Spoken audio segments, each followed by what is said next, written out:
नमस्कार, मैं राहुल कठेरिया। अरुणाचल प्रदेश में भारत और चीन के बॉर्डर पर भारत और चीन के सैनिकों के बीच झड़प हुई है। इस झड़प में भारत के कुछ सैनिक घायल हुए हैं, लेकिन जानकारी ये है कि उससे ज़्यादा चीन के सैनिक घायल हुए हैं। इस पूरे मामले की जानकारी देने के लिए आज केंद्रीय रक्षा मंत्री राजनाथ सिंह जी ने लोकसभा में जानकारी दी। इस दौरान विपक्ष ने खासा हंगामा किया और कांग्रेस पार्टी ने प्रधानमंत्री मोदी जी और भारतीय जनता पार्टी के ऊपर काफ़ी गंभीर आरोप लगाए हैं।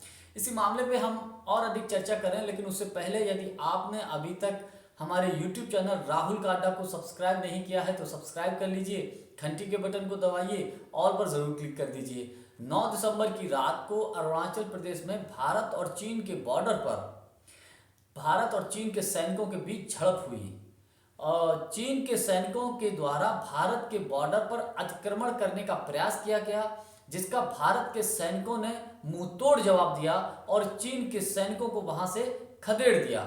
इस दौरान इस झड़प में भारत के कुछ सैनिक घायल हुए और चीन की तरफ से भी कुछ लगभग दुगने सैनिक घायल होने की खबर है। इस दौरान एक केंद्रीय रक्षा मंत्री जी ने यह भी बताया कि भारत की तरफ से किसी भी सैनिक के गंभीर घायल होने की खबर नहीं है और भारत का कोई भी सैनिक शहीद नहीं हुआ है, या यानी कि भारत के किसी भी सैनिक की मृत्यु नहीं हुई है।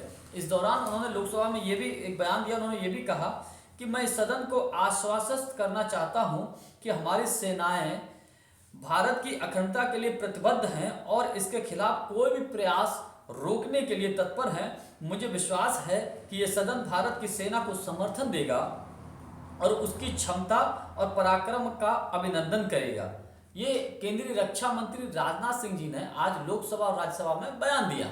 हालांकि इस दौरान विपक्षी दलों ने केंद्रीय मंत्री जी के बयान को लेकर काफ़ी हंगामा किया है और कांग्रेस पार्टी के नेताओं ने कांग्रेस पार्टी ने बहुत ही गंभीर आरोप लगाए हैं भारतीय जनता पार्टी के ऊपर और कुछ सवाल किए हैं, बहुत गंभीर सवाल भी किए हैं, जिसके लिए बाकायदा कांग्रेस पार्टी की तरफ से आज प्रेस कॉन्फ्रेंस हुई और इस प्रेस कॉन्फ्रेंस को संबोधित किया है कांग्रेस पार्टी के नेता गौरव गोगोई और कांग्रेस पार्टी के ही एक नेता हैं, उन्होंने इसको प्रेस कॉन्फ्रेंस को संबोधित किया है, पवन खेड़ा जी।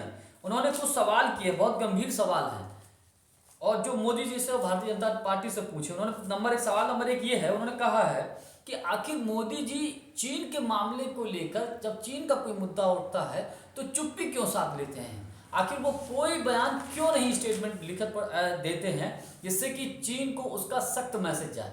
क्या वजह है इसकी? ये कांग्रेस की तरफ से सवाल है। दूसरा सबसे बड़ा सवाल कांग्रेस की तरफ से ये दागा गया है कि भारतीय जनता पार्टी के 14 लोग चीन में कम्युनिस्ट पार्टी ऑफ चाइना में के साथ क्या सीखने के लिए गए थे। ये कांग्रेस पार्टी की तरफ से आरोप लगाया है भाजपा के ऊपर और यकीनन ये बहुत ही गंभीर आरोप है कि आखिर भाजपा के 14 लोग चाइना की पार्टी से क्या सीखने गए। और उन्होंने वहां पर यह भी कहा कि बीजेपी और चीन की पार्टी दुनिया की सबसे बड़ी पार्टी है, ऐसी कंडीशन में दोनों पार्टियों को मिलकर ग्लोबल पॉलिटिकल पार्टी बना लेनी चाहिए। तो अब ये रिश्ता क्या कहलाता है कि भाजपा के 14 लोग चीन में कम्युनिस्ट पार्टी ऑफ चाइना से क्या सीखने गए? ये कांग्रेस पार्टी का आरोप है। दूसरा बहुत गंभीर आरोप है, एक डोंगफैंग नाम की कंपनी है, चाइना कंपनी है, ये स्मार्ट मीटर लगाती थी। डोंगफैंग चाइना कंपनी को जम्मू कश्मीर में स्मार्ट मीटर लगाने का काम दे दिया है भारतीय जनता पार्टी की तरफ से, मोदी जी की तरफ से, जबकि इस कंपनी को ब्लैक लिस्टेड किया है वर्ल्ड बैंक ने, ब्लैक लिस्टेड किया है कई यूरोपियन कंट्रीज ने और ब्लैक लिस्टेड किया है अमेरिका ने, क्योंकि ये चाइना कंपनी है और जिस जगह ये काम करती है वहाँ के लोगों का डाटा सुरक्षित नहीं रहता है, चाइना को ट्रांसफर हो सकता है, हो जाता है, जाहिर सी बात है, चीन की कंपनी है। ये भी अपने आप में बहुत गंभीर आरोप है। तीसरा आरोप उनका यह है कि गुजरात के धौलेरा में चीन की कंपनी के साथ 43,000 करोड़ का कॉन्ट्रैक्ट साइन किया गया है। एक तरफ बॉर्डर पर चाइना पीएलए पर इतने गंभीर तरीके से कार्य कर रहा है, बॉर्डर पर अतिक्रमण करने की कोशिश कर रहा है, बॉर्डर पर हमारे देश के जवानों के साथ चाइना के जवानों की झड़प हो रही है।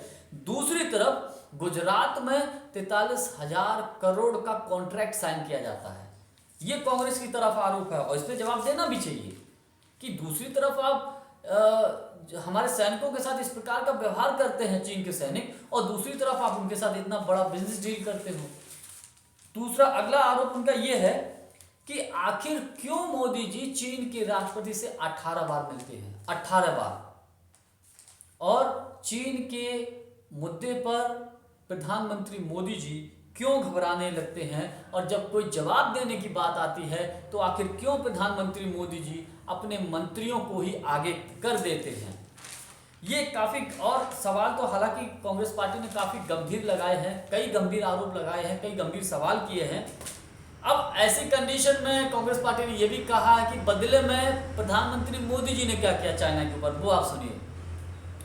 मोदी जी ने क्या किया है कि मोदी जी ने चाइना के 59 ऐप बंद कर दिए। बात समझ में आई आपको? मोदी जी ने कितना गंभीर काम कर दिया, कितना बड़ा काम कर दिया, यानी कि चीन के 59 ऐप बंद कर दिए, चीन की ऐसी तैसी कर दी। अब आप समझ लीजिए कि मोदी जी ने कितना बड़ा काम कर दिया। चीन बॉर्डर पर हमारे सैनिकों को परेशान करता है। गलवान घाटी में क्या हुआ था, देश भूला नहीं है, एक बार फिर ये झड़प हुई है। कई जगह तो ऐसी कंडीशनें हैं, चाहे अरुणाचल प्रदेश हो, चाहे लद्दाख का क्षेत्र हो, कि हमारे देश को चारावाहे जो अपने जानवरों को चराने के लिए ले जाते हैं, वहां पर अब चाइना के सैनिकों ने कब्जा कर लिया है, वहां वो नहीं जा पाते हैं, ये भी खबरें हैं। तो प्रधानमंत्री मोदी जी ने कितना बड़ा काम कर दिया है कि चाइना के 59 ऐप बंद कर दिए हैं। बहुत गंभीर, बहुत बड़ा काम किया है। जानकारी यदि आपको हमारी अच्छी लगी हो तो वीडियो को लाइक शेयर और चैनल को सब्सक्राइब जरूर कर दीजिएगा। बहुत बहुत धन्यवाद। नमस्कार।